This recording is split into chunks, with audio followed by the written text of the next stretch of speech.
evening and welcome to the Raymond School District number 14's regular school board meeting on this July 21st, 2025. This meeting is now brought to order. It is 6:33. Please rise and say the Pledge of Allegiance. I pledge allegiance to the flag of the United States of America and to the republic for which it stands, one nation, under God, indivisible, with liberty and justice for all. Thank you all. Natalie, will you do, oh, where is Natalie? She's running off things, okay. Roll call of attendance, please. Yep. Mike Powers. Here. Keith Gastonson. Here. Audrey Kostick. Here. Ed Robinson. Here. And Jennifer Gonzalez, not here, I think, coming, but we'll see. Thank you, Mike. Yep. Verification of public notice pursuant to 19.841 Wisconsin statutes. Good evening, everybody. The meeting was posted in all the usual spots: schoolhouse doors, eVergent, Village Hall, online, and media were notified. Okay, thank you again. Is there a motion to approve the agenda for this meeting? Motion to approve them. Second. We have a motion and a second to approve the agenda for this meeting. Is there any discussion? Motion carries. We move to the consent agenda. We move to the consent agenda. I need to make a correction to the regular meeting minutes from 6/16.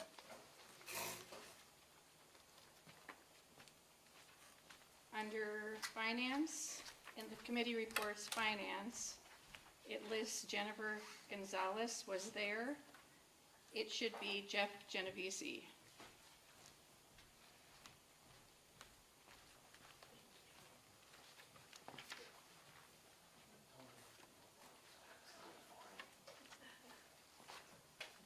With that correction, is there approval for the regular meeting minutes? Make a motion to approve with that correction. Second. Motion and second to approve the regular meeting minutes. Motion carries. Approval of board workshop meeting minutes from 7/7/25. Is there a motion to approve? Motion to approve board workshop meetings is 7/7. Second. Motion and a second to approve the workshop meeting minutes. Any discussion? I was not there.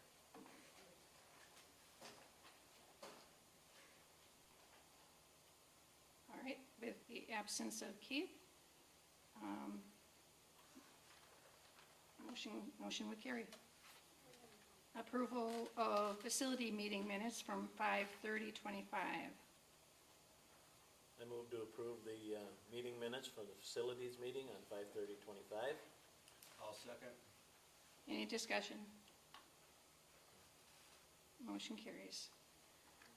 Approval of finance committee meeting minutes from 6/11/25. I'll make a motion to approve. Second. We have a motion and a second to approve the finance committee meeting minutes from 6/11/25. Any discussion? Motion carries. We move to financial reports. Jeff? Just want to call out a change here. People may have noticed, a very close-knit community that pays attention to details. The board format changed for our posting of the treasurer's report on the agenda, so it looked different this month. Tonight is a different format, different person presenting to us, although Jeff's been around for a couple months now. Probably feels like forever to Jeff, but he's going to be sharing various reports that we're going to be moving to on a regular basis, with the bank rec report, monthly financial report, cash flow report, and then donations. So he'll go through those items. It's a little different. It'll be a little longer tonight just because Jeff's going to go through some specifics, but I encourage you, as the board packet comes out morning of meeting. Take a look at these things, and if you ever want to talk with myself or Jeff, we're here and available. We do have our financial meeting, the committee meeting, the Wednesday prior to this board meeting, to be able to dig in deeper with questions like that. So Jeff will be doing the talking from here. I'll try to respect everybody's time also, because I know it's a lot. But since this is the first time that I'm doing this, I'm going to go slightly slower than what I would normally do. So there's going to be a couple reports, and the first one is it's basically, it's called a cash reconciliation report, where you see the money coming in and money going out for all of the bank statements that we have for all the bank, like we have credit card, checking and savings and money market. So you see like the reality of what is on the bank statement. So that's the purpose of the first report. So the first page is cash disbursements, so you see payrolls. So in the past you saw check numbers, so this is where the check numbers will live. And so when you approve the treasurer's reports, when you approve them, you're approving also the check numbers that are on here. There's more check numbers, than what was on previous reports. I mean, they're very similar, it's just showed in different ways. So we have payroll check numbers, you see the payroll amounts, they're added up on the right side. And then the accounts payable checks, those are physical checks that were cut through Skyward. So that was, you see that $57,000 number there. So the disbursements, that's the total of $268,000.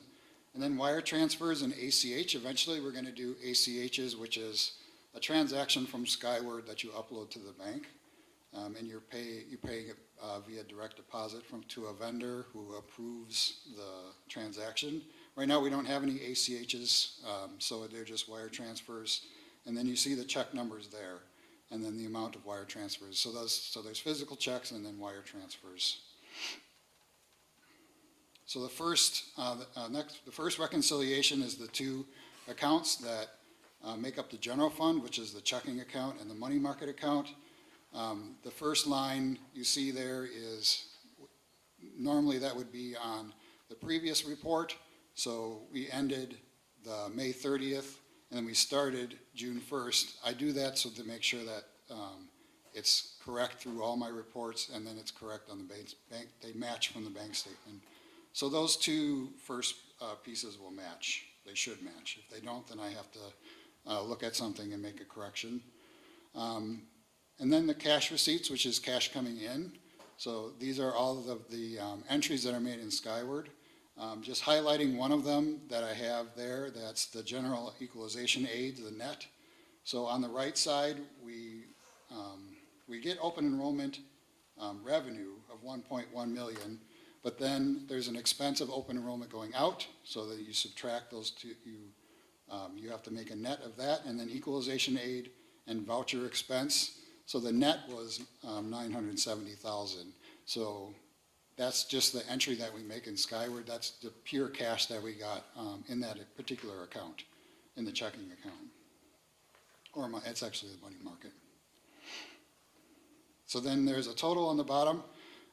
One other thing is on the agenda I have something for donations.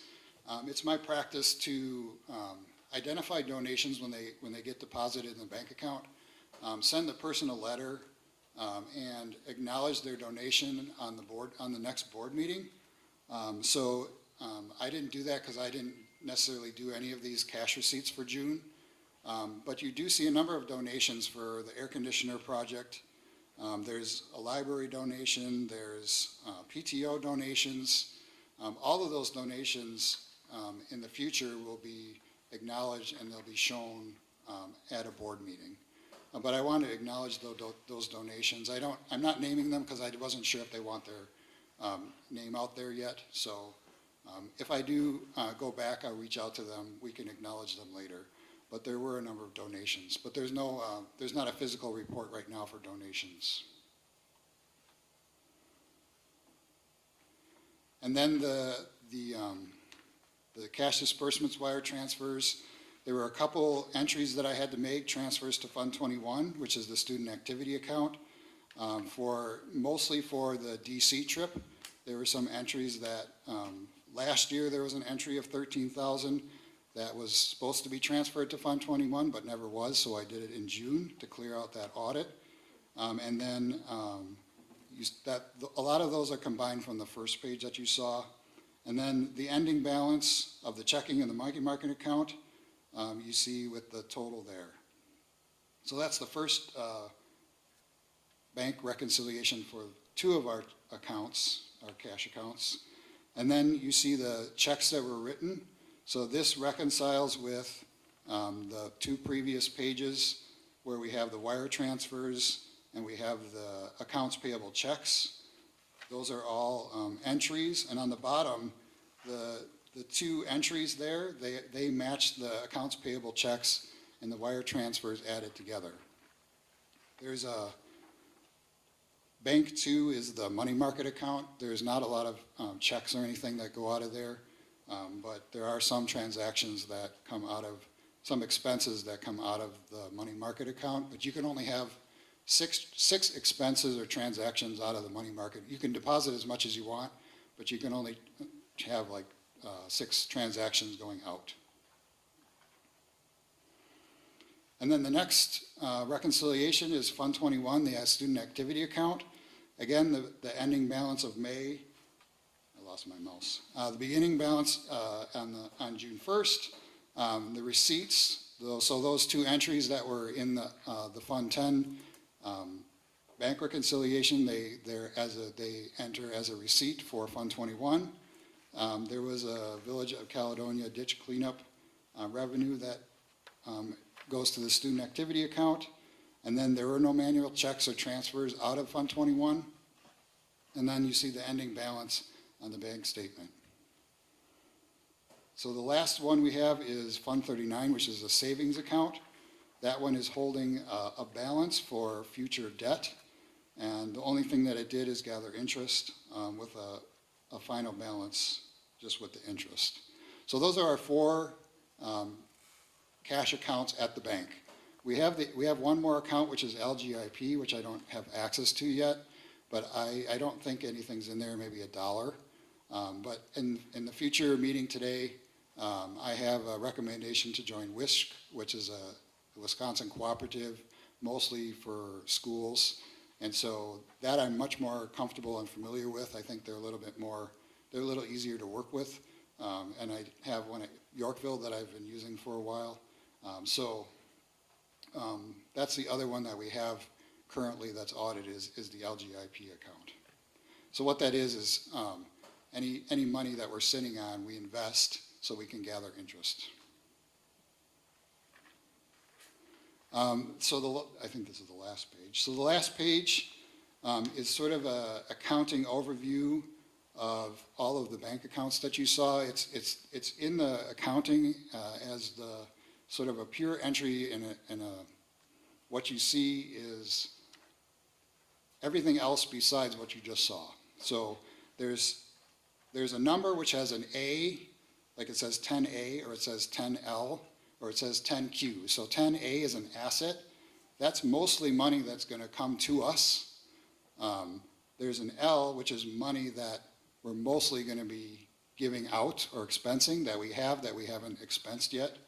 And then there's a Q, which is the balance of whatever account. So the biggest one is the last one for the 10Q, the general fund balance. That's the one everybody talks about. And the weird part about it is for an equity account, a Q account, a negative number is a positive.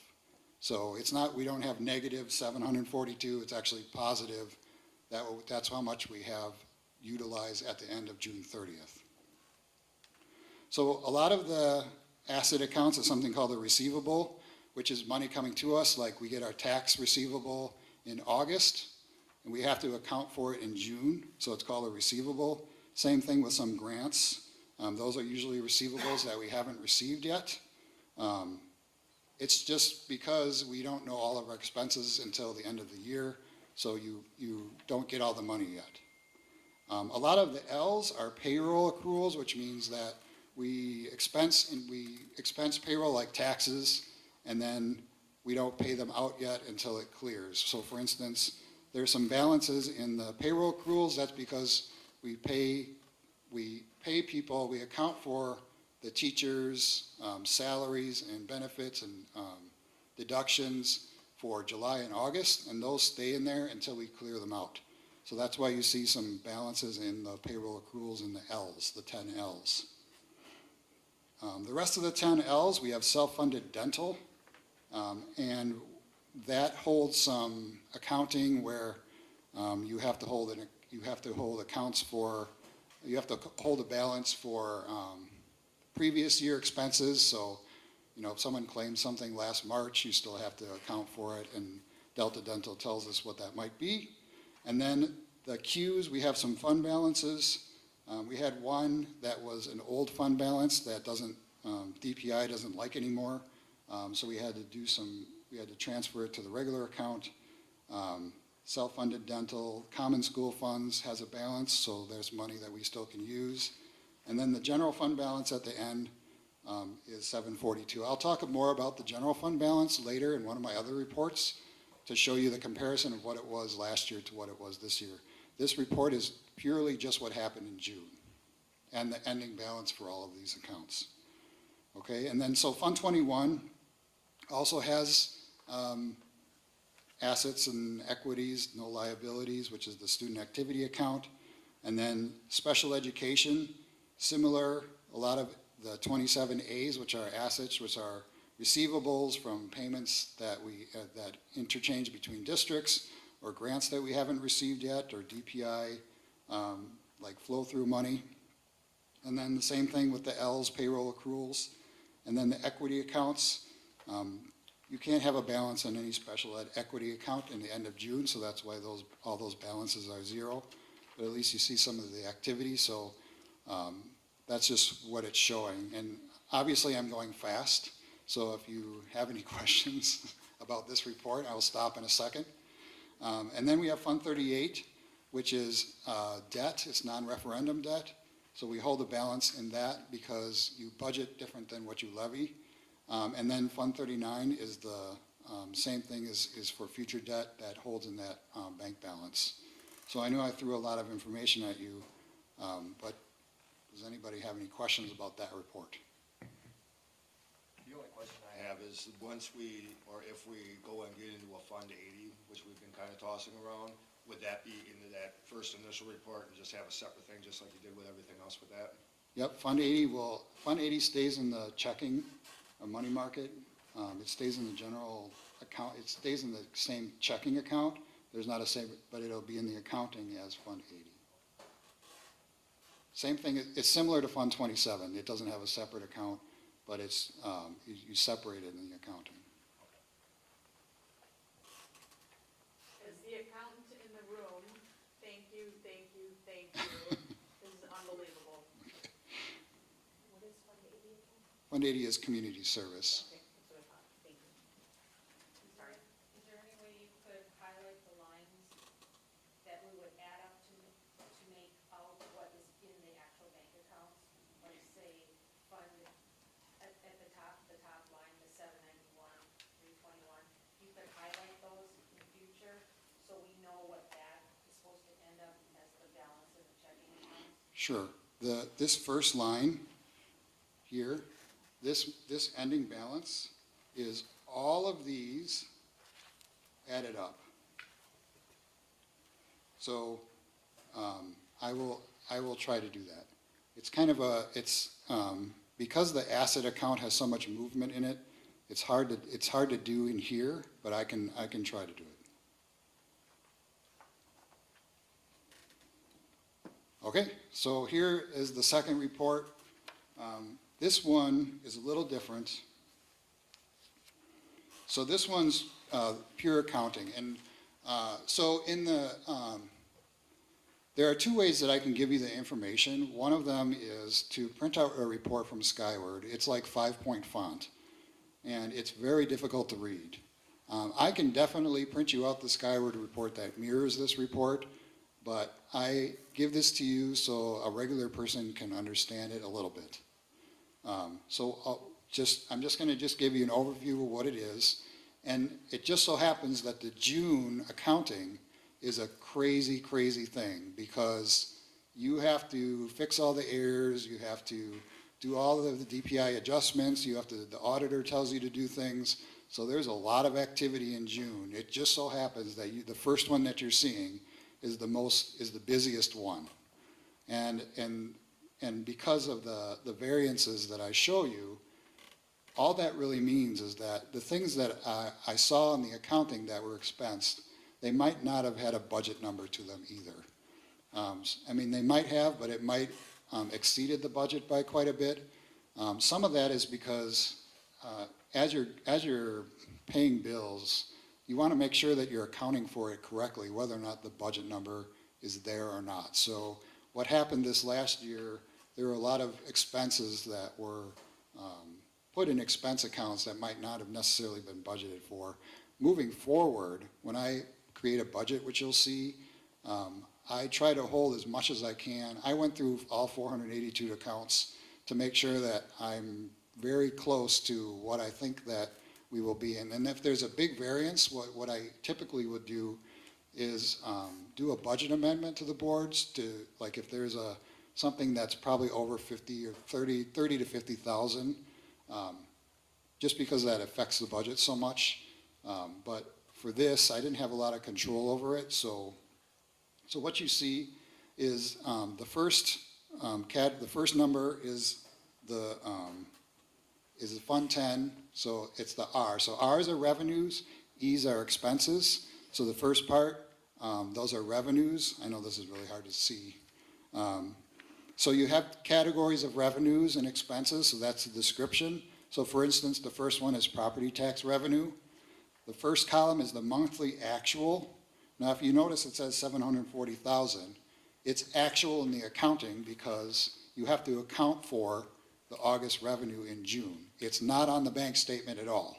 So just because it's here doesn't mean it's on the bank statement. This is purely accounting where you have receivables and you have liabilities and you have all this stuff that's happening in the accounting.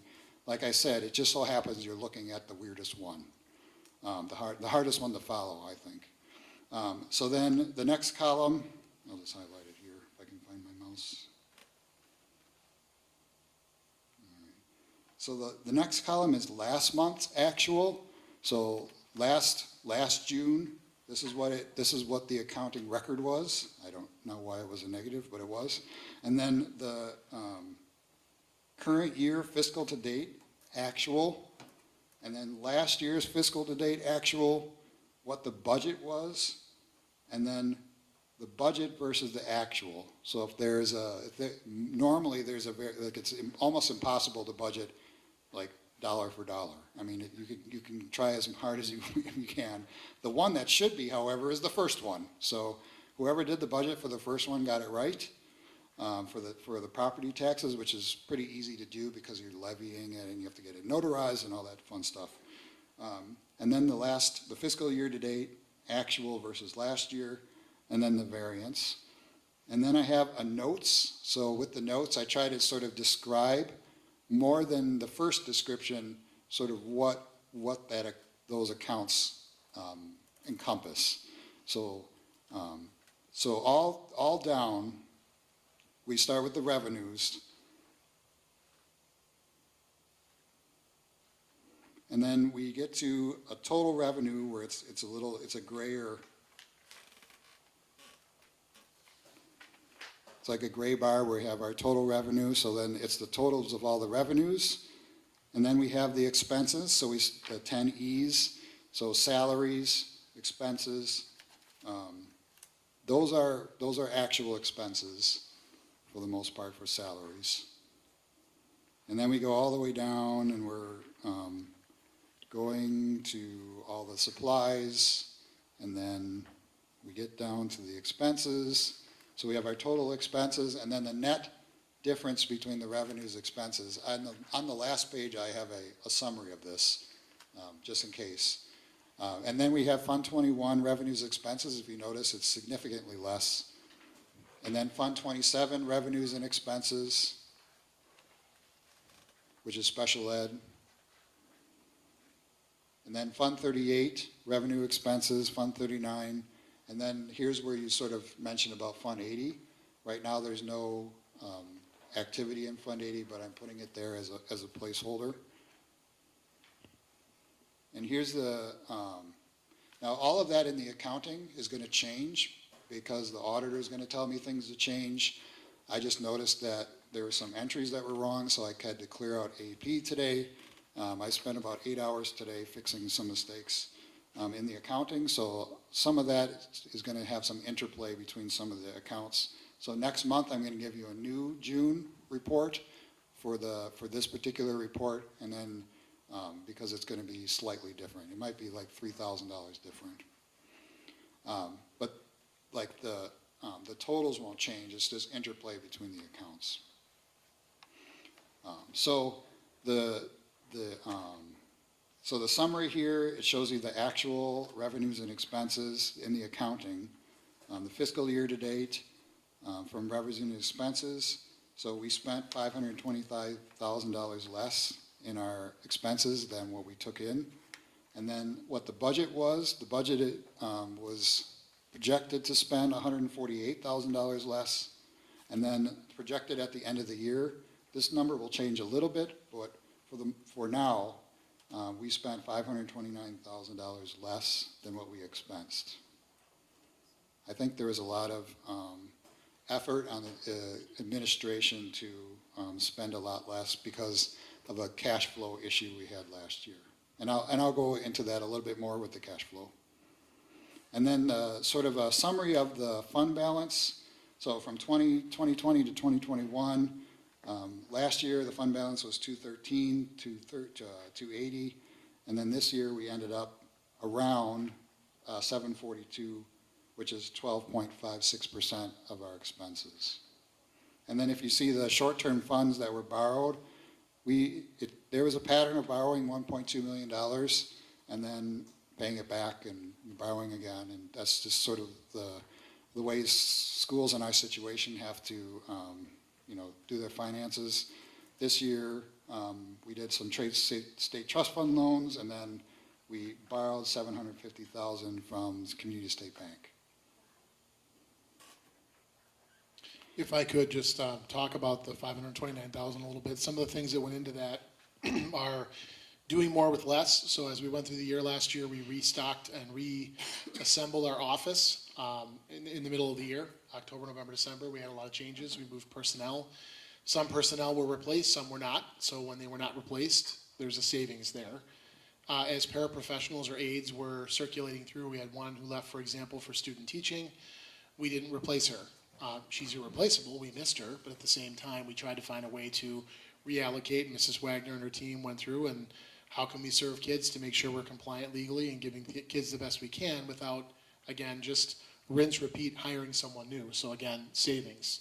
So there's strategies employed, and I just want to give credit to our staff for doing more with less, and it couldn't happen without them. Of course, this year's budget is balancing, and you'll see that later on in the preliminary budget. I want to point out it's balancing because we cut $500,000 in staffing. So there's 7 less people, this year than there was next year, or than there were last year. So again, it's through an effort that everyone's in on. You have a line that says general short-term funds borrowed. The $750 is what we still owe. Yes. Where does the $300 and $600 come in for long-term borrowing? It's in Fund 38.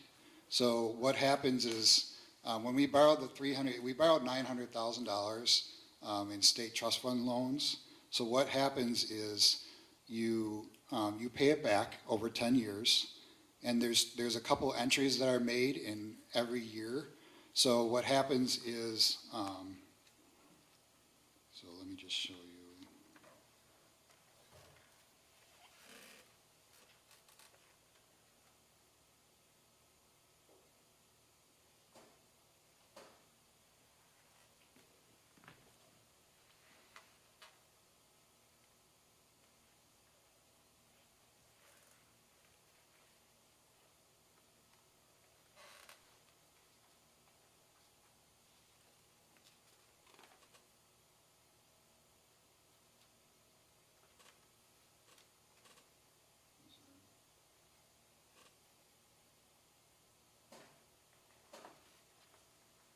So right here in our revenue, sorry, that was weird. So it has a specific account for a state trust fund loan. So this was fiscal year to date of $900,000. And what happens in the future is in Fund 38, you see the interest payment and the principal payment that is integrated into the budget. So when I give you when I show you the budget later in the agenda, I'll show you the Fund 38 impact of that $900,000 borrow.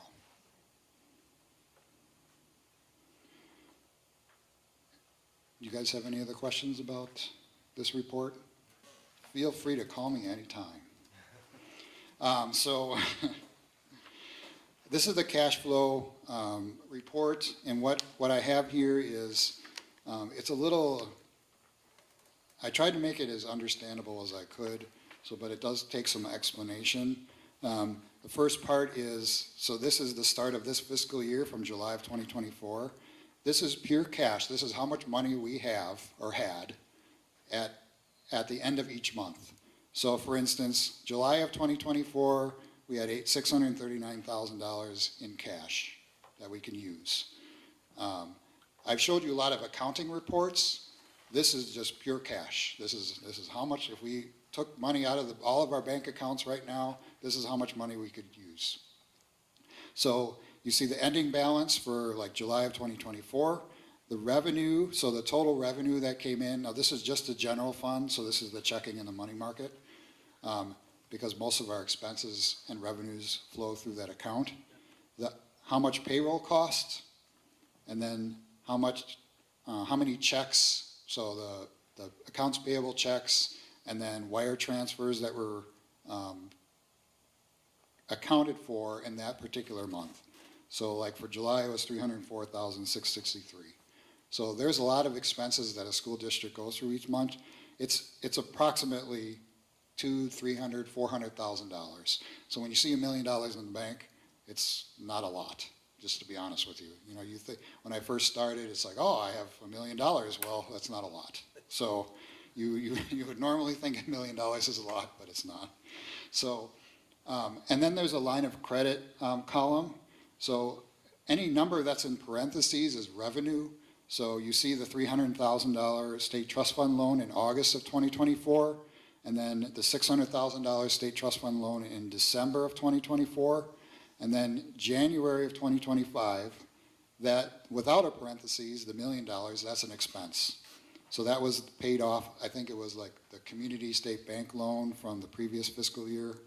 And then in March of 2025, we have the long-term note, so we drew $300,000, and then in May of 2025, we drew $450,000, and that's accounted for in some of those other accounting, but it's pure cash that we received.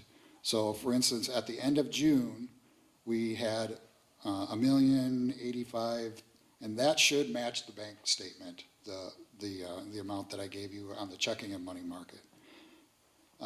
So we took in 1.157 in revenue. That also matches the bank statement, payroll, and then the checks. And then one of the columns says AP out. So those are checks that still have to be cashed. So for June, we had $185,000 of checks that are still waiting to be cashed. So the ones in yellow is my projection. So I went through each month and I tried to figure out, you know, what are our big expenses, where are our revenues, try to project as much as I can. I sort of follow this as I start to pay bills. I'm going to have to basically micromanage expenses until January 16th or whenever we get our tax revenue. So a couple things to note in the yellow boxes. In August of 2025, we're going to pay off the $750,000 note that we have, that we borrowed, with interest. And then we immediately have to borrow again in September, and that's later in the agenda. You see that agenda item where we borrow. I'm projecting around $500,000 that we'll need. So if you notice, even with that $5,000, we have to borrow again in November. In the past, they borrowed $1.2 million in August. So it's similar to what we've done in the past. It's just, this year, we changed our annual meeting to October. If we would have done it, our annual meeting in August, we would be able to borrow the entire thing. But because we changed it, they won't give us a tran, which is a note. DPI has language where you can borrow from August to when you set the levy, and then again, when you set the levy till the end of the year, and those amounts get paid back in the next fiscal year like normal. So even with borrowing $575,000 in November, it still cuts it really close in January, if you notice. That's how much cash I did make payroll numbers similar, but, some of them can be less, some of them could be more. But that's what I'm projecting to happen. So when we get our tax revenue in January and February and equalization aid in March, I can breathe a sigh of relief more. And then what I'm showing you is July and August. So in August of 2026, paying it back with interest, that's sort of what I'm projecting. And Community State Bank likes to see a cash flow to where what you think might happen is, and I didn't just, pick some of these numbers out of the air, especially with the checks and there's a big expenses that you have like transportation and health insurance and, all the benefits, all the benefit payments, taxes. Those are the majority of your expenses anyway. So those are sort of easier to manage, to figure out, to project. I've done it in Yorkville for 5.5 years, and I usually can come pretty close. And so where am I getting the revenues from? This is where I'm getting the revenues from. I don't think the days are exact yet, but these were the days of last year's revenue. So the days are going to change a little bit, but the months are the same. The amounts that I have there are the budgeted amounts based on what's happening with projections in the budget. And this is like maybe 90% of our revenue. So this is where I'm getting the revenues for in these months where it shows the revenue. And if you notice again, there's a lot of activity. There's not a lot of activity in September and October. There's no activity in November for state aid. November and December, and then finally in January and February, where you get the majority of your funds. So when we talked about our fund balance at $740-some thousand, we would probably have to have a fund balance about maybe $2 million to be able to not short-term borrow. But the reality is that's just not where we're at. We have to short-term borrow, pay $30,000 of interest, but that's sort of the reality of the situation. And then here's a little chart. Some people like to see charts. It would be nice if it was consistent, but this is sort of this is how public school funding goes. This is what it looks like. So. Hey, Jeff, Yes. quick question. On your cash and when it's paid, what is the overall total of that? Am I missing that? Of what? Of all those payments coming in on your? Oh, the revenue? Yeah. It's whatever in the budget. I don't know what the total is right off the top of my head. Oh, okay. But isn't it basically the addition of all of those together? Yes. Okay. There's some other revenues that we get that's not on there. Oh, okay. But like for instance, we have revenues for donations and Panther Pride and field trips and all that other stuff, like student fees. But the majority of the revenues are in that. I can give you that answer once I go back to my spreadsheet. Does anybody have any other questions about the cash flow? Again, hallelujah. There's credible numbers, a lot of thought put into it, more than we've ever seen. So thank you. Well, thanks. Forever and ever. I won't talk this much in future meetings, just so you know. Oh, it's totally fine with me. You can, as long as you say we have an excess of something. Right, I know. there's a test later. So there have been countless hours. I think it's worth saying thank you, Jeff. And considering that Jeff just started officially July 1, I think there's been a lot of behind-the-scenes work and work in transition with Pete Kempen as he left office too. So kudos to Jeff as he's transitioned in very well.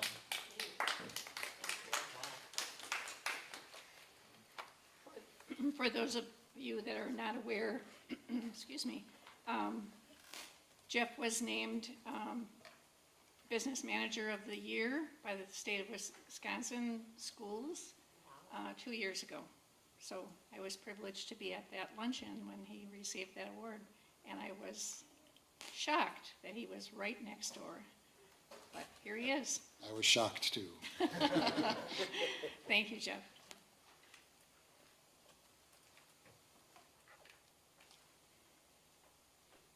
We do not have a school showcase this month, being that it is July and everybody's on vacation. We move to the public portion of the meeting. Members of the public wishing to address the board on any topic related to the agenda are required to complete a public input form before the beginning of the meeting, as well as announce their name, address, and relationship within the school community.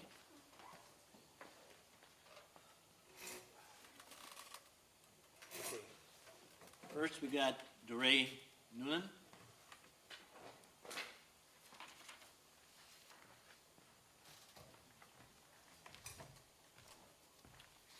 I have a couple more questions for Jeff.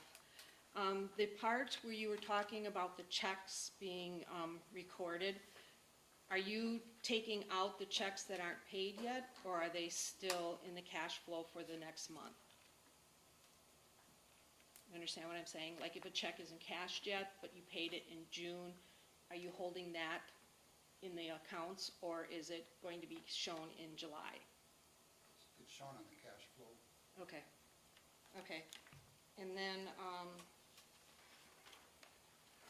I've noticed that in the last, since January, there's been a different way of recording stuff. And I noticed that what I have come up, what I've seen in May and what is seen now in June, they match, but there was the packet that the board voted on said there was $1,010,854.09, when actually there was $486,882.37. Was there something else being reported differently than there is now? I don't know. I don't know what was done in the past. Okay, because that's between January, January was 500,000, almost 1,800,000. I mean, it just didn't add up.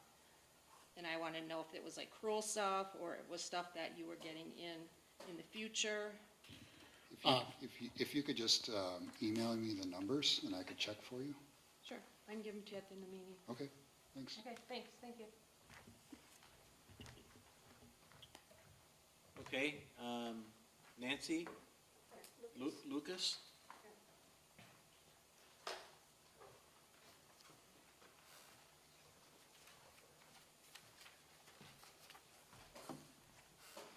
I had some very basic questions.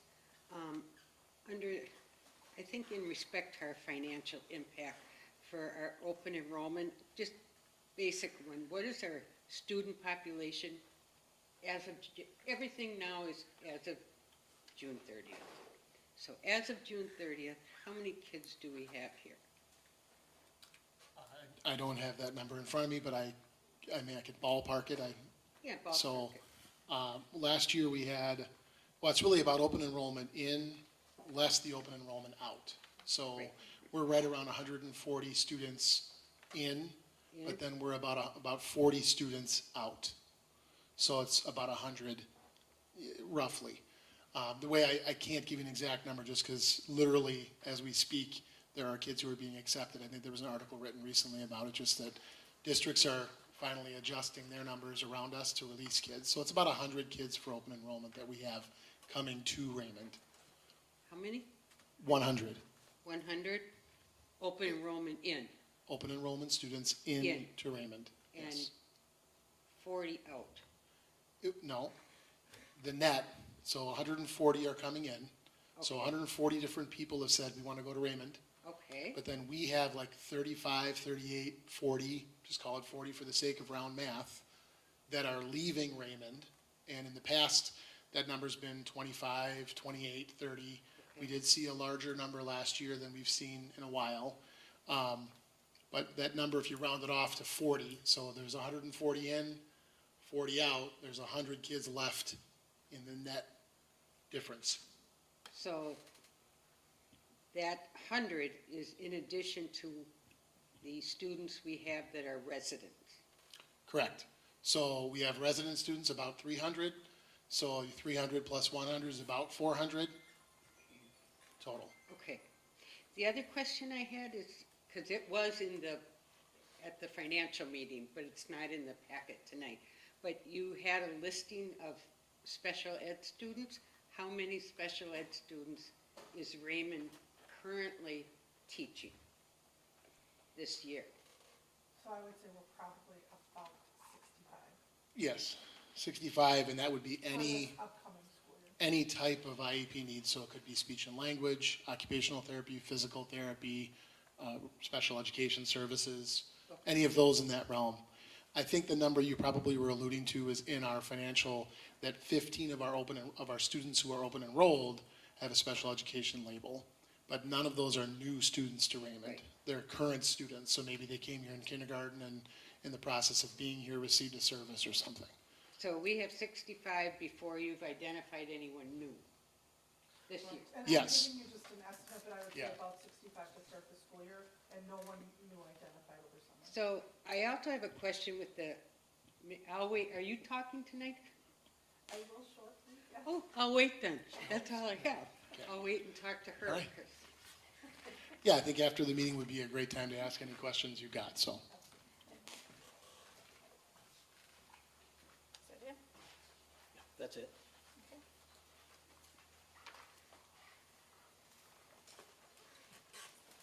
Okay.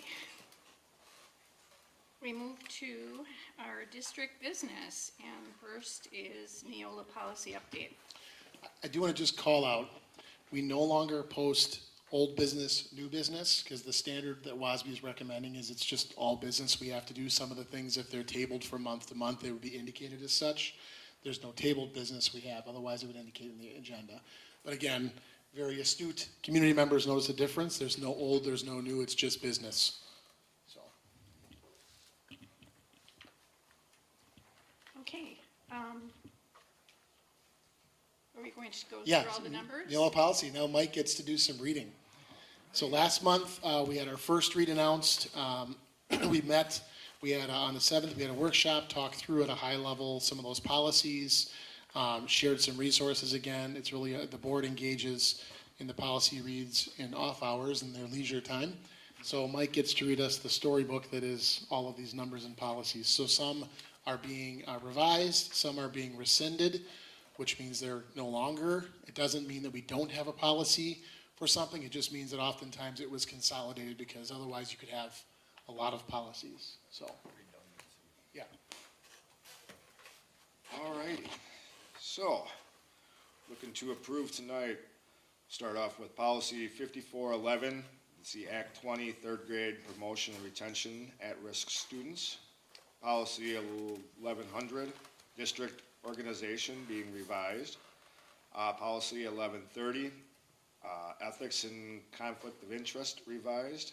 Policy 3230, ethics and conflict of interest revised. And policy 4230, ethics and conflict of interest revised. Just so you guys know, I know you guys know, but so the public knows, a lot of times when we go through that 1, 3, 4, that's like, you got your administration, then you've got your teachers, and then you've got your para teachers and stuff like that. So that's why there's different policies for all those different categories. Policy 1241, non-renewal of termination of the district administrator's contract revised. Policy 2210, curriculum development revised. Policy 2270, religion in the curriculum revised. Policy 2271.01, Start College Now program revised. Policy 2416, student privacy and parental access to information revised. Policy 2440.01, student or intern school attendance, which is new. We have policy 2464, advanced learning instruction, gifted and talented replacement. Policy 2314, staff gifts replacement. Policy 4214, staff gifts replacement. Policy 3281, personal property or staff members, revised. Policy 4124, notice of reasonable assurance of employment, revised. Policy 5113, open enrollment program, intra-district, revised. Policy 3330, administration of, I need to go back on the softball field, can't read today. Policy 5330, administration of medication, emergency care. Policy 5341, emergency medical authorization is rescinded. Policy 5512, use of tobacco and nicotine by students, revised. Policy 5711, due process rights, rescinded. Policy 5710, student complaints, rescinded. Policy 6231, budget implementation, revised. Policy 6235, fund balance, revised. Policy 6620, petty cash, revised. Policy 7410, maintenance, revised. Policy 7430, safety standards, revised. Policy 7440, facility security, revised. Policy 7440.02, smart sensor or monitoring technology, revised. Policy 7540.03, student technology acceptable use and safety, revised. Policy 7540.04, staff technology acceptable use and safety, revised. Policy 7450 or 7540.07, district issued student email account, revised. Policy 8120, volunteers, revised. Policy 8125, consultants, is new. Policy 8305, information security, revised. Policy 8395, student mental and physical health services, revised. Policy 8531, free and reduced meals, for free and reduced price meals, revised. And policy 8600, transportation, is revised. And that is the list, shorter than most years. Mike? Do we have a motion to approve the Neola board policies identified in the reading tonight? I'll make a motion to approve the Neola board policy. I second. We have a motion and a second to approve the Neola board policy identified in the reading tonight as presented. Any other discussion? All those in favor? Aye. Motion carries. Next, we move to B, academic standards. Every year, we're tasked with adopting the state standards during the July board meeting. It's a state phenomenon across the wonderful land, the standards. So we would be, administration is recommending that the board adopt the Wisconsin state standards as our Raymond academic standards for the upcoming school year. Move to approve the implementation and usage of the Wisconsin State Academic Standards as the academic standards at Raymond School District 14 for the 25-26 school year. Second. We have a motion and a second to approve the academic standards at Raymond School District 14 for the 25-26 school year. Any other discussion? All those in favor? Aye. Motion carries. Next is C, DPI Special Education Model Forms / System approval. Donna? So new this year, we have an adoption of the model that Raymond School District will be using for special education processes. So I've invited Donna Wagner, our special education director, to kind of explain that a little bit.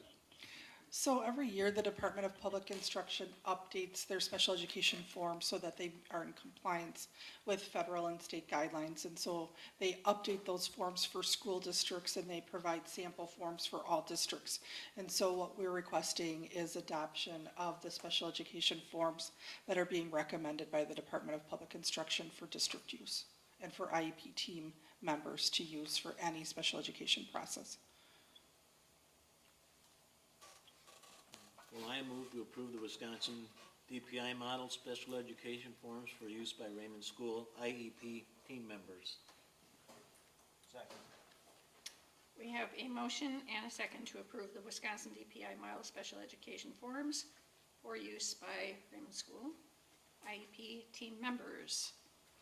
Any other discussion? I kind of read those afternoon a little bit, just kind of digging in, because obviously my wife used to be a special education. I didn't see no real changes, and you didn't notice any changes this year either from 23, 24, right? Very minor, just minor updates, minor tweaks to the forms. So very standard forms that we've typically been using for years. Any other discussion? All those in favor? Aye. Aye. Motion carries. Next, we move to D, shared service agreements for OT and nursing. Raymond's a small district. We share with our neighboring districts oftentimes across different services. This is not an exhaustive list of our shared services. This is merely the two that came across our desk this last month. Occupational therapy and nursing services are shared across a multitude of schools, ranging from Union Grove High School to the elementary school to Dover 1 or Kansasville and Yorkville. So this particular set of shared agreements is for OT and nursing. We do also share for physical therapy. We also have personnel such as Jeff Genovese, who's shared with Yorkville, as well as our art teacher, who's now shared with Kansasville, as well as our band teacher, who's shared with North Cape. So they're not part of this decision tonight. It's just OT and nursing, and then as those other contracts would be discussed, they would be decided upon. But just a note on that side. Okay. Is there a motion to approve the agreement? for shared Motion to services? approve the agreement for shared services for OT and nursing as outlined in the proposed agreements. Second? We have a motion and a second to approve the agreement for shared services for OT and nursing as outlined in the proposed agreements. Any other discussion? All those in favor? Aye. Motion carries. Next, we move to E, resignations. Always tough to lose good people. We've got two resignations that came across my desk in the last couple of weeks, month, between the last meeting and now. Ms. Rebecca Brockman and Ms. Deborah Peterson have both resigned. Rebecca Brockman received a job in a neighboring school district as a dean of students. We certainly wish her the best in on her journey into the administrative ranks, and she will be missed here for sure. She's been here over 10 years, so she's moving on. And Ms. Peterson, who had been here a little less than a year, decided to join the ranks of Union Grove High School. So we are like a feeder program for Union Grove High School. It's like the minor leagues, and then they get up to the big leagues at the high school. But they must like what we're selling because they keep taking them. But two of our admin assistants, if you walk over there, they're in the front hall, the front office now. So she's joined the team over there, and we certainly wish her the best as she moves forward in her career goals. I'll make a motion to approve the resignation of Mrs. Brockman and Mrs. Peterson. I'll second. So we have a motion and a second to approve the resignations of Rebecca Brockman and Deborah Peterson. Any other discussion? It's unfortunate, but definitely thank you to both of them for what they did in the last few years here. Ms. Peterson, Debbie stepping in and doing the work last year. With Deborah stepping in and doing the financial work and trying to do things behind the scenes and really helping us out. And of course, Ms. Brockman doing her job for the many years here. She will be missed. Yes, we do thank them for their service, and we wish them well in their new positions. We have a motion and a second. All those in favor? Aye. Motion carries. All right, I got a little excited on the next one because I thought I could land someone and have them sign their contract and move on in a very tough job market. Unfortunately, I cannot make the recommendation for hire at this moment because we haven't secured the individual signing a contract yet. So it will be inappropriate to try to approve something that hasn't been signed. So hopefully next month, perhaps even a meeting in between now and then, because the market is extremely volatile right now with teacher shortage at its finest. So we certainly want to find someone. We did have 12 applicants for the 6th and 7th grade position that Mrs. Brockman resigned. So we're excited that we've got a talented pool, and we're looking forward to finding a replacement. Okay. Thank you, Mike. Next, we move to G, the 25-26 preliminary budget. There you go. And it's item G for Jeff G. That lined up really well. You work on that all day? I did. That's why he didn't eliminate Jeff. That's why Keith did that. So there are 3 budgets that I put into Skyward, and so the first budget is called the preliminary budget. When teachers start doing their requisitions, which I started up again a couple days ago, they'll see sort of budget numbers, and this budget needs to be approved by the board. So this one happens today, unless you choose not to. And then there's one that happens at the annual meeting on October 14th. That's called the original budget. It's possible that I will know the October 15th financials if DPI gets their revenue limit worksheets out early, but I'm not going to count on it. So then after October 14th, there's another meeting where you approve the revised budget, which is the final budget. So this is the preliminary budget. This is based on what I've come to calculate over the last month or so, looking at our expenses, looking at the accounts, where money should be in the accounts. You know, I don't want to mention Yorkville very much, but Raymond's very similar to Yorkville. So I have a good idea of where expenses land and what accounts. So some of this, when you see the variance column, some of it is me moving the accounting a little bit, and some of it is just, you know, purely budget numbers based on what's happened in the past. So you see the 23-24 actual numbers in the first column, the revised budget for this year. So I'm not giving you the actual numbers for this year because I just didn't have them when I created this document. So the next budget will have that second column where it says 24-25 revised budget. That'll be the unaudited numbers for this year. So it'll show you a little bit more. And then the column that's sort of highlighted is the 25-26 preliminary budget. I will guarantee you some of this will change. Just because equalization changes, the state does things and they change things and change numbers based on, you know, what happens with equalization aid. And then once equalization aid is set, then the property tax number can be set.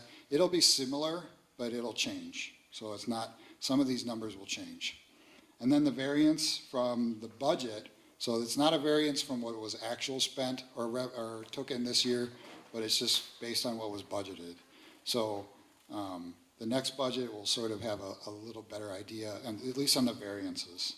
So you see some of so they're categorized by accounts, by categories.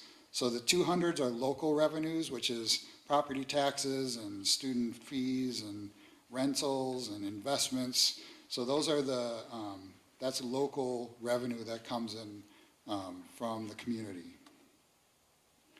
And then the 300s, the 4,300 there, it's mostly open enrollment. So they call it interdistrict because, you know, Racine Unified students come here, we take money, so we get money technically from Racine Unified, even though it doesn't come directly from there. So it's just this weird interplay between, you know, how much money in open enrollment you're getting and how much is going out. And I have a little bit more of an explanation of that at the last page. But that number is particularly large, the 345, because the state budget had increased general aid, open enrollment, and special ed open enrollment by about $1,200 per student. So if we have 130 students, it's quite a bit of money. So that's why that helped our budget significantly, just in that one thing that happened in the state budget. So that's why you see the budgeted number was 1.1, and the new budgeted number is 1.4. So open enrollment is kind of like, supplementing your classroom so you don't have a class of 28 kids. So those are the 300s. The other revenues are from, shared services. The 600s are from state sources. So equalization aid is state source. So the aid that per pupil, transportation aid, some grants that we get from the state. So it's purely state related. And so if you notice equalization aid went down a little bit, that could change depending on what, where the formula lands. But for now, that's where I have it. However, it's due to property values increasing here, local taxes increasing here, correct? That equalization aid drops? Sort of. It's also based on expenses from prior year. So once we give them all our expenses from this prior year, it could go up too. So the number of students, residents we have, and the value of the properties does have a major impact though. Because if your properties are higher, they think that you can afford it. So the 700s are federal revenues. So we have, most of that is, we have, it's a federal grant called state rural, there's a rural grant from the federal government that helps rural schools. And that 42,000, I don't know the exact number of it yet, but it's always around there. The 800s are, if you notice, that was our state trust fund loan revenue. We're not anticipating doing another state trust fund loan for this budget, so that's why that's blank for this year, but you see last year's. And then the 900s are miscellaneous revenues that can't be accounted for anywhere else. So you see the total budget revenues are projected obviously significantly less than last year. And then the next page are expenses. So again, the account classifications, 100s are salaries. Between the 110s and 120s, we had a lot of staff that were in 110s, which is full-time staff. So I moved a lot of part-time staff to the 120s, which is supposed to be for part-time staff. So that's why you see a significant change in the variances in budgets. So I moved people from 100s to 120s. However, we did cut a number of staff positions, so that's why you see the total salaries, the variance between the two budgets, $287,000 less. So that's from, the administration taking steps to, help our cash flow this year, or for next year. The 200s are benefits, Social Security, health insurance, dental, OPEB. There's some cash in lieu for people that don't take insurance, WRS retirement.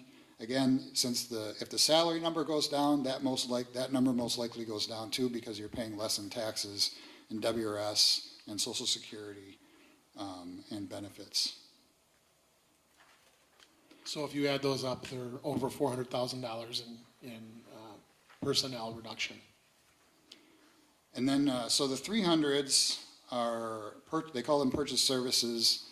Essentially, it's work that's done for us. It includes transportation, which is always one of the higher numbers for purchase services, travel, technology services. The other larger expenses in the 300s is open enrollment out, so 382, projecting $467,000 of open enrollment students out. So we had that $1.4 million in, $467,000 out. They're accounted for in both those accounts. It would be nice if they combine them, but they don't. So, and then the 387 is the voucher number. So that also increased from the state budget. So students receiving funds for, other schools receiving funds for residents that have vouchers. That's 174,000. So the purchase services went up a little bit. It also went up because when I look at the budget and we look at our expenses, you still have to run the school. So there are things that we need that I budgeted for, like there's some technology that that I increased significantly in the budget, and so there's just some things that a school needs. So it's budgeted for. My next budget, as we're going through this year, the advantage of having of setting a budget and then you're actually living in the budget for a couple months, you can see how it's going, and so you can sort of project it a little bit. So the 400s are supplies and also technology. The biggest number is general supplies, which is mostly for all classroom teachers. I increased that budget because I just think that we need some, and curriculum, which are the 470s. So we did a new curriculum, and there needs to be some funds in there for curriculum and students. So that's why that budget, the 400s, increased a little bit. The 500s are capital objects, which are expenses over $5,000 for one item. So I don't have any plan for that right now. The 600s are debt retirement, so interest, so that temporary note interest. Once I know that number better, that for now I have it budgeted at $50,000 in interest. And then the 700s are insurances, so liability, property, and workers' compensation insurances. And then the 800s is mostly the special ed fund. So expending this, they increase special ed funding from 29% to 40%.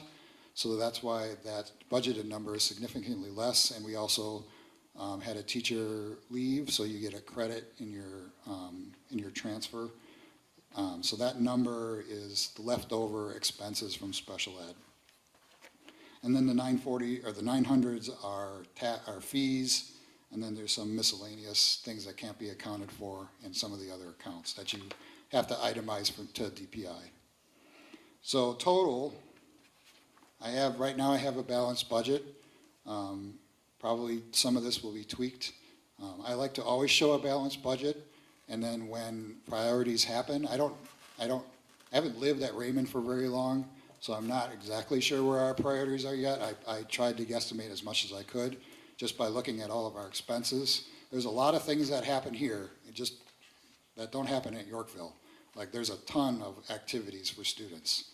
So a lot of that I'm gonna be, sort of working out as we go.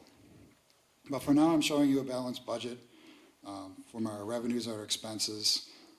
Special ed always has to be balanced, so you have to balance it. You can't have any excess revenue or expenses. And then Fund 38, this is where the question was before.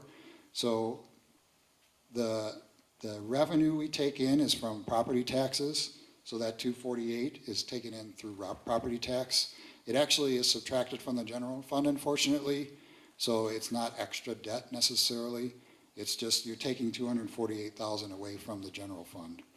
And if you notice that the revenues and expenses don't match, because you actually have to budget different than you levy. So the budgeted number doesn't equal, so you always have a fund balance in Fund 38.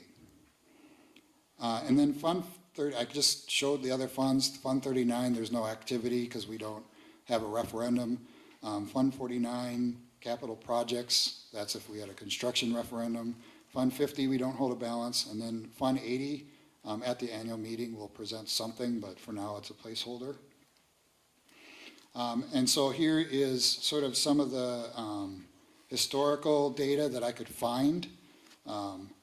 So this upcoming year, so what you see is the summer school. These are FTEs. So we didn't have 12 kids in summer school. We had like 140 kids at summer school, but you get 12 of them times like 11,600, I think our per pupil is. So that's 12 FTE on the revenue limit worksheet. The September FTE is 289. So those are residents on this this upcoming September third Friday count is what I'm projecting. Open enrollment in at 118, I'm projecting, open enrollment out at 42. Special ed in, so these are 15 special ed kids that are here currently, and then one special ed three open enrollment special ed out. So there's something called OPAL, which is the open enrollment portal. I couldn't grab the actual, so this year's actual numbers might be slightly different than here, because I didn't include the special ed. So the 123 and the 43 for the current year, I don't think is correct. But I know the projection, what I have projected for next year is going to be close. The second section is equalized value. So if you notice, there's an October certification and there's a May certification. The October certification is the one that's used in the general aid, which is what Mr. Leach had alluded to before. So in my experience, the October certification is always higher than the May certification. They give you what they think it might be in May, and then it's always a couple percentage points higher in October. And if you notice, there's a blank for this projection, because I just never know what it is. If I project too high, then I'm in big trouble. So what I do is I project low, and so right now I'm budgeted based on 700 equalized value for the property. So then the next section is the levy. So the Fund 10 levy, I will guarantee you it will change depending on what equalization aid does. And then the Fund 38 levy, so that's our borrowing from we had one loan from energy efficiency, and then the two that we just had this year.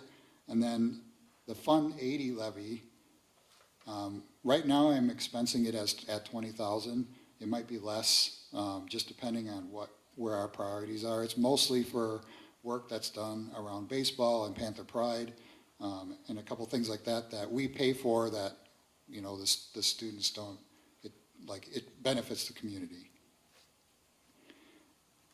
And so the mill rate, I will guarantee you will change, but right now that's what I have projected.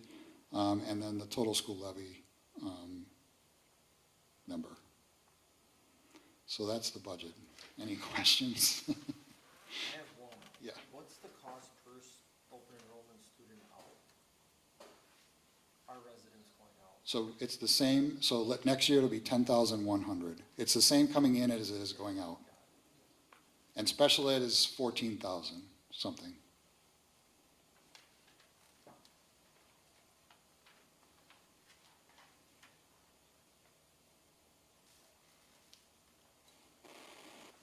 Any other questions? Mike, I have a question, if that's okay, to ask about the Fund 50 for the food services. Sure, absolutely. In the, there was an article that was out today Mhm. through the Racine County Eye, and I have a question about, actually, what is that? I wrote it down here. The article had a number of errors. And I'm Jeff wondering, will be meeting with her tomorrow to, I noticed that there's 11,000 showing for food services, and I'm like, Yeah. there's nothing showing. so did Jeff. Yeah, there's nothing in the accounting that I showed you that has a balance in Fund 50, so I don't know where she got that. I think she meant Fund 21, but even though that number was wrong too, so. I saw that, and I'm like, Yeah. wait, where's that? Yeah. Yeah, She has the same forms that you have, and I think it's just a matter of deciphering all the numbers. It also said the 750,000 was untapped, but we did use it, so we just, We completely well, used yeah, all we used it all. 750, so And we're gonna pay it back next month, so we'll be good. Hopefully correct the article? or- Yeah, we'll Just see. about that. Okay, Yeah. alrighty. She's super great when we meet with her, so. For the record, we completely tapped the Yeah, we did. $750. The headline is false. I was asked to, I'm like, okay, thank And you. our conversation with her was recorded, so I mean, it's one of those like, I wanna make sure she gets it right, Okay, so. thank you. Can I ask one question? Why all of a sudden, in Fund 80, are we paying for Raymond baseball when the kids each get a fee that they have to pay? What's going to be It's- above and beyond the fees that you kids are paying? So in the annual meeting, I'll figure that out completely.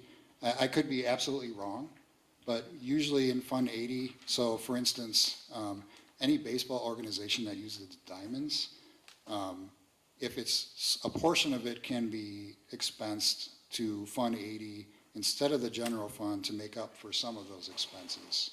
You know, most of the diamonds belong to the Right, so it's not like a total amount, it's not a total cost, but, I mean, that number might be 9,000 when I finally figure out what's going on with, all of the community I services. want to add something real quick about that, because DeRay, the whole fence around Diamond, the fence that's around Diamond One, the village actually paid our village workers to install that. Right. It's a community thing. The Right. school's not benefiting from the kids playing baseball. Well, I was just, then why are we paying, the kids are paying like $300. There are costs for Yeah. upkeep of fields, and, I mean, they're on, the fields that are on our property, I so, did baseball for 10 years. Yeah, I yeah. understand all the expenses. sure. And so he can present that to you, and, Yeah, I'm just not seeing They where don't- all of a sudden $20,000 is now a school expense when it never has been in the past. That's Well, why I'm asking. they don't pay us, do they? Raymond baseball? Yeah, okay, No, okay. no, and we don't put any money out for baseball, do we? Well, if we have to maintain the fields, that's, Maintaining what fields? I don't know. They pay a guy to help maintain the field. Raymond baseball. Raymond Baseball does. Right, and You have that's to how pay, the money goes. every umpire gets paid at every Right. game. Yeah. Right. That's where the money that the kids pay goes to. I And think there's- we're missing Jeff to this Yeah. estimate, and he's learning. Right. and Yeah, learning how to and go priority. baseball may not be anything on that list. It may be Panther Pride, which is more of a wraparound care for childcare that we're talking about expanding to birth to 8th grade. Baseball was just one on a list of things. When we thought about what are the partnerships we have that could have some of that overload, the other thing is whenever we rent out our building or organizations locally even use our building, we pay for the custodial services, things like that. So we'll have a much closer estimate. It's not a ton of money, but it's something. And I think we had, committed to looking at that as a vehicle for the future. Just in my experience at Yorkville, I didn't do it. Ooh, boy. There's Yorkville Youth Baseball, they do all the same things. They take care of a lot of the field and stuff like that, but we do have like some of the water that goes through the bathrooms. I don't even know if we have bathrooms down there. If we don't, then that's probably not part of it. But I'm just some of it, it's not a lot. So it's just something that I'm estimating just from experience. And it could end up being, I don't know, maybe $1,000 instead. So that's just where I'm at right now. But right now, it's just a placeholder. Right. Yeah, it's just based on my It's a experience. preliminary So, budget, subject to be changed. And again, it's July 21st. Hallelujah. We have something in our hands that we can work from and learn from, right? And maybe we could improve the fields a little bit. And, there's could be some work that we could do for the community. I'll make a motion to approve the first draft of the preliminary budget. I second it. We have a motion and a second to approve the first draft of the preliminary budget as presented. This budget will change as the year begins, and we host our budget hearing. Any other discussion? All those in favor? Aye. Motion carries. Next, we move to H, entering into the Wisconsin Investment Series Cooperative. So because we have an LGIP account, that's fine. I just know that the WISC account was started by schools. It is managed by PMA, and there's a number of schools that pull their money together. It's an investment opportunity. At Yorkville, we hold our referendum bonds, which was $12.1 million in WISC, and we hold our general fund funds, which right now is about $1.1 million. So we hold all of our investment funds in WISC. It's about a 4.5% interest rate. So, Yorkville is, getting about $2,000 to $3,000 in interest just on a general fund before they expend their expenses. And so it's just good to have some funds into an investment account. Unfortunately, the Community State Bank money market account, if you have less than $1 million, you only get about 1.4% interest. It's just another vehicle to help our budget a little bit. I'm very familiar with it. It's super easy to transfer money back to your general fund if you need to pay for expenses. So my recommendation is to enter into the WISC program. just to, it's mostly just because I'm more comfortable with it than LGIP. So you could have both, it's not a big deal. But eventually I'll probably look into closing the LGIP account. You said like 3% higher on the interest rate? Right. Is there a motion to enter into the Wisconsin Investment Series Cooperative? I move that we enter into the Wisconsin Investment Series Cooperative.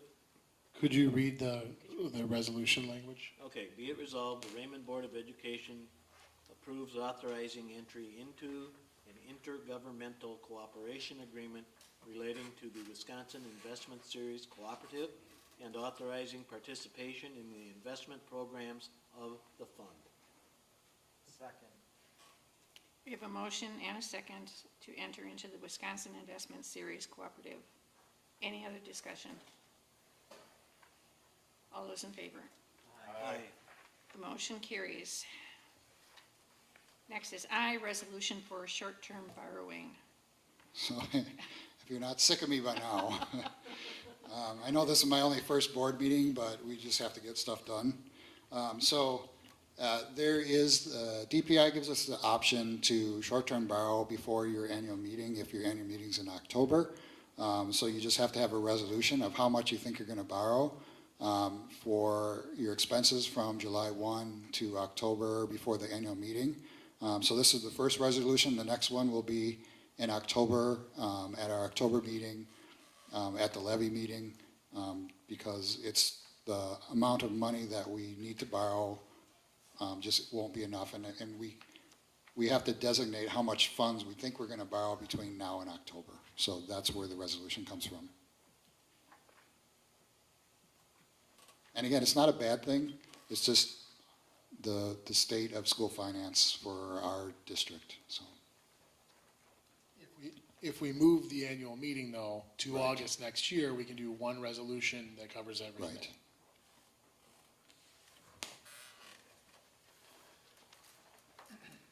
Be it resolved, the Board of Education of Raymond School District Number 14 hereby adopts a resolution authorizing the Superintendent and Director of Business Services on behalf of the school district to take all necessary and appropriate actions needed to obtain and secure short-term borrowing in a principal amount of not to exceed $600,000 from Community State Bank for the purpose of meeting cash flow needs of the Raymond School District Number 14 during the months of August 2025 through October 2025, with such short-term borrowing to be repaid together with interest, with the revenue anticipated to be collected by the school district during the 2025-2026 school year.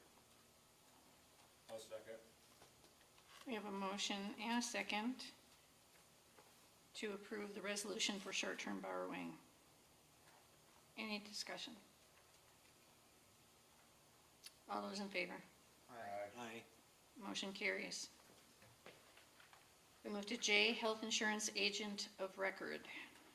So you had listed there, it's just sort of a procedural thing of where our benefits are, health insurance, life, dental, our broker right now, R&R.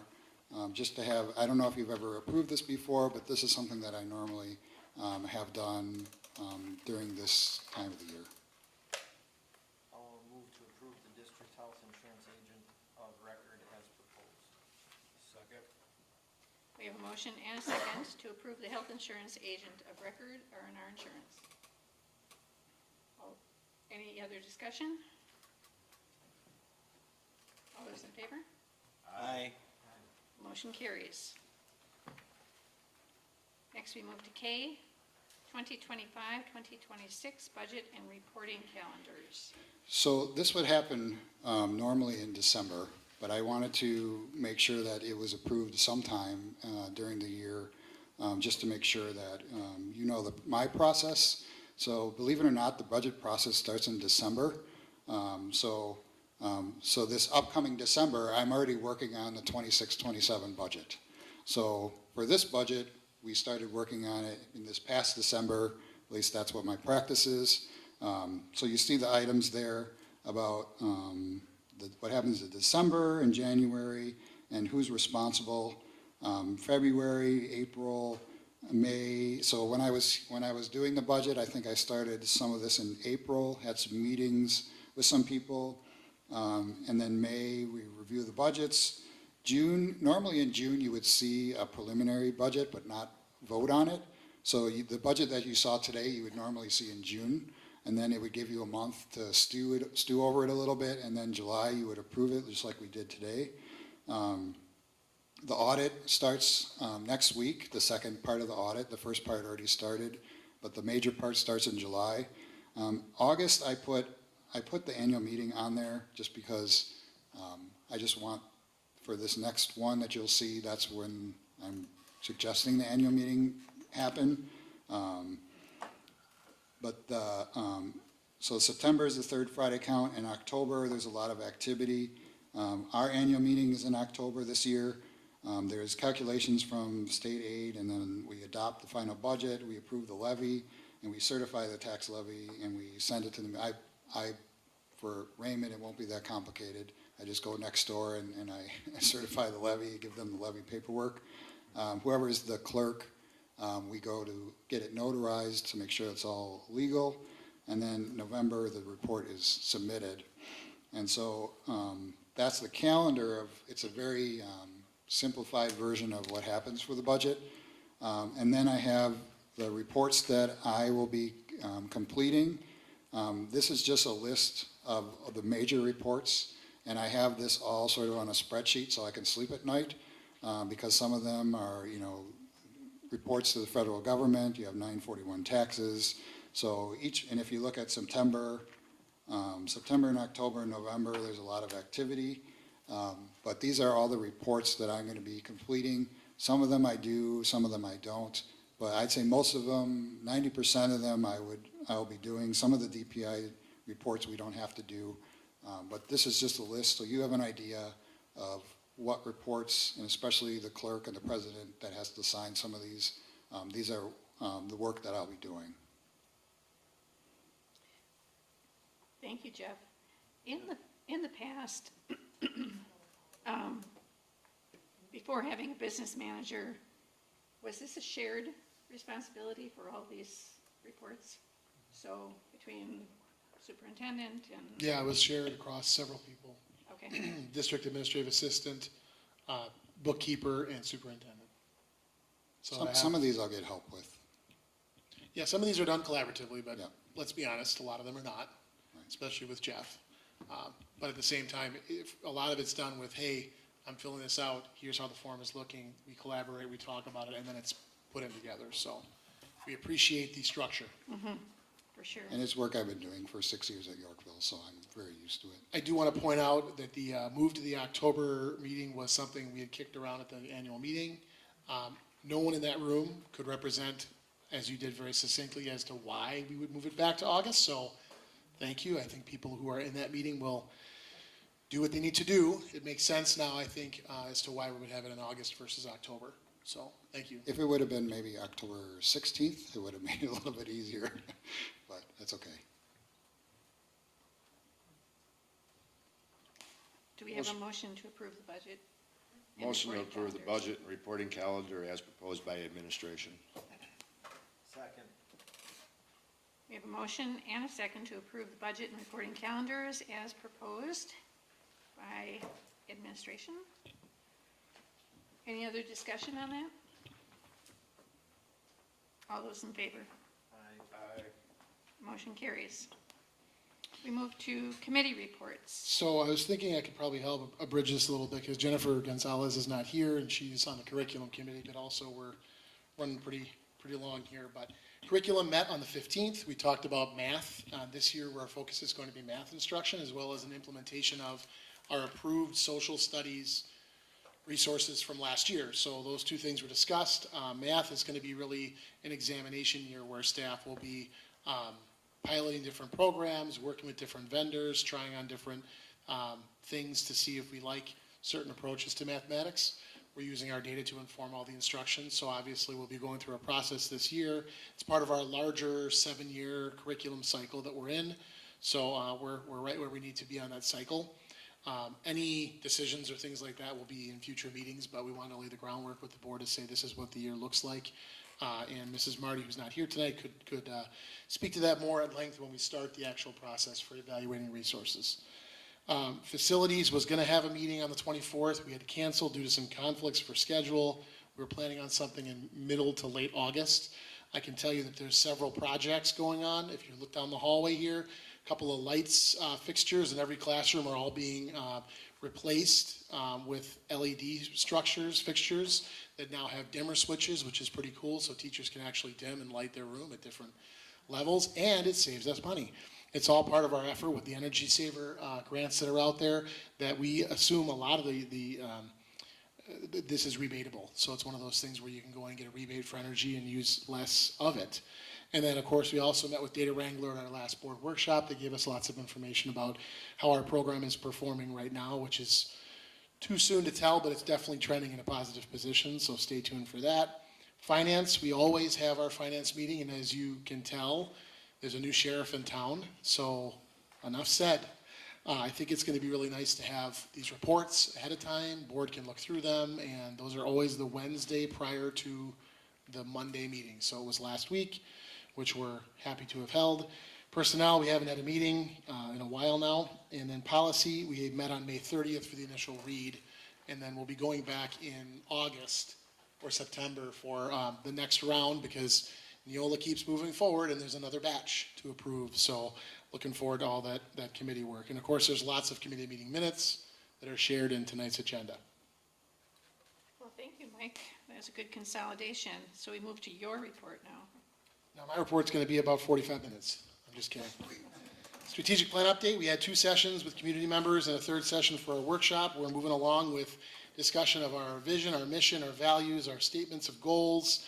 There are 4 buckets that we've come up with that we're going to be working through as we start to really target. And as Jeff was saying earlier, he wants to help fund what's important to us. Well, that's how we are able to articulate some of those important things.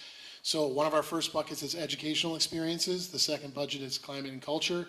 The third bucket is related to infrastructure and safety. And the fourth bucket is financial management, because we have enough of that to do. So those are the major buckets we'll be looking at over the next 3 years, and set some goals that articulate to those things. So we're happy to say that we're moving along the strategic planning process. There will be an online, I think it's August 14th.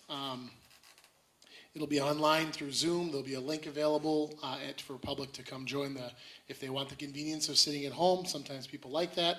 I'll be here at school sweating away, but that's okay. So we'll have our meeting in August for catching people up on the work that's been started for strategic planning. Our staff will then see it at the back to school meetings, because none of this happens without teachers. So we've got to make sure that I said this in my interview, the people who sweep the floors pick the broom. And it's important for our teachers to have that hand in doing the work and articulating what the goals are for them in their classroom. So we will be having an aligned system top to bottom, which is pretty exciting. Leadership responsibilities, we're jockeying some things around. As I mentioned before, business office is changing a little bit. Again, Jeff is here doing a ton to try and get things aligned. We're not planning on replacing Debbie Peterson's position, because we have a person who does those things right here for Yorkville, who's also here now. It's an economizing move, but it's also allowing us to use those funds potentially for other positions that we had to cut back on last year. So we're examining the cost of a reading interventionist or another paraprofessional, for example, to fill in. So we're economizing there. We're also going through a whole process of redesigning, because I'm sitting here before you as the superintendent and principal next year. So my responsibilities are shifting into some instructional support, evaluation of teachers even more, and discipline. So if a kid is naughty, they're going to be talking to the principal and superintendent in the same meeting. I cannot hold an expulsion hearing in that one-stop shop, though. I got to have a process. So it's a bad joke. The idea is there's an alignment there where we have curriculum and instruction and some principal duties with Dana, myself being principal superintendent, and then Jeff taking on business services, special education. We've got a leadership team here. We want to make sure everybody understands who is in what lane, so that there's clarity. There's not a lot of pieces here to move. So we're going through that process. We'll be launching our diagram, because everything has to have a diagram in the future here to show that to staff so they're clear, because they really need to be the ones that are clear. And then parents also in our handbook will know who do I call when, because it's just important to have that. Although this is Raymond, all I have to do is walk to the pickup line and I'm gonna get a lot of questions as I stand there flagging down cars. So it's good to have a small community. And then summer office schedule, just a reminder, the next 3 Fridays we are off in the office. No July 25th, August 1, or August 8th. We're closed in the office, so please don't, stop by and expect to see anyone in that realm. Although we are still, many of us, plugging in, just not in the office. So that's what I have for my report. And then Mrs. Marty is not here tonight, so there is no report from teaching and learning. And it's summer, so there's no teaching and learning going on. I say that tongue in cheek for those at home. Thank you, Mike. Next, we move to board member comments. I would just like to thank Panther Pride and everyone involved with that right now. I was actually kind of surprised because I didn't even know they were having it over the summer for the summer school students. And some of the students in there really seem to be enjoying themselves. The staff seem to be really enjoying themselves. My grandson actually really loves it when he decides to go to school. But there are some days that he's like, oh, I gotta go sleep, Dad.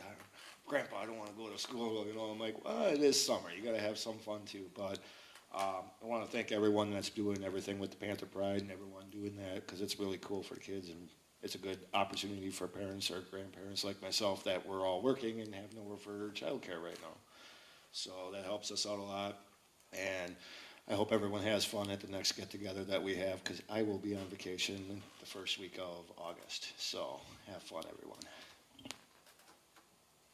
Well, I would just like to thank Jeff for joining the team. It's great work. I mean, after we had our finance meeting last week, things are very, very organized. Although all this accounting stuff, being an engineer, but it makes sense, and it clarifies a lot of things. It puts the numbers where they belong with the various items, and so it's becoming more clear. And I hope the community can see that the administrative staff and the board did the right thing by bringing Jeff on board. And I want to thank you, Jeff, for what you've done so far. So that's what I've got. Anything, Keith? I'd like to say ditto to Ed's comments regarding Jeff. Welcome, and you're a breath of fresh air here. I missed you all last month when I was not here, but here I am, and I thank Mike for taking over and filling in. And I'm going to move right to announcements. Want to be sure that you all are aware of our August 4th, I believe it's a Monday, picnic. It's our community picnic. If you weren't here last year for it, it was awesome. Great food, great music, great fun. And then we move to scheduling our future board meetings. That just please note that the picnic is instead of our workshop, so it's the same I night. was going to say, I assume that we are not going to be sitting in a workshop while everyone's having a picnic. And our regular meeting is scheduled for Monday, August 18th at 6:30 p.m. At this point, the board may convene in closed session according to Wisconsin statutes 19.851C, considering employment, promotion, compensation, or performance evaluation data of any public employee over which the governmental body has jurisdiction or exercises responsibility, specifically employment contract discussions for specific professional staff. The board will leave the cafeteria and convene the closed session in the main office conference room. The board will return to the cafeteria for a regular session meeting upon completing the closed session. Is there a motion to move to close? So moved. Second. We have a motion and a second to move to closed session. Natalie, will you do roll call, please?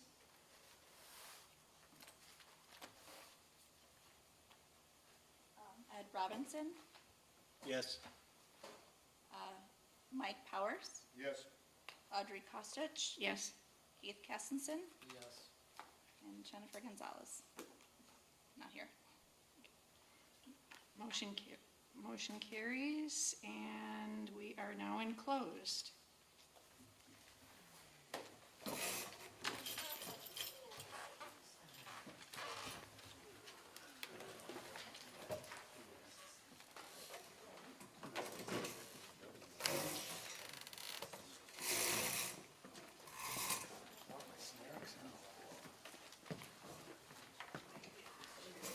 Yeah, they don't feel good after like 2 hours. It's a hard tush. Yeah.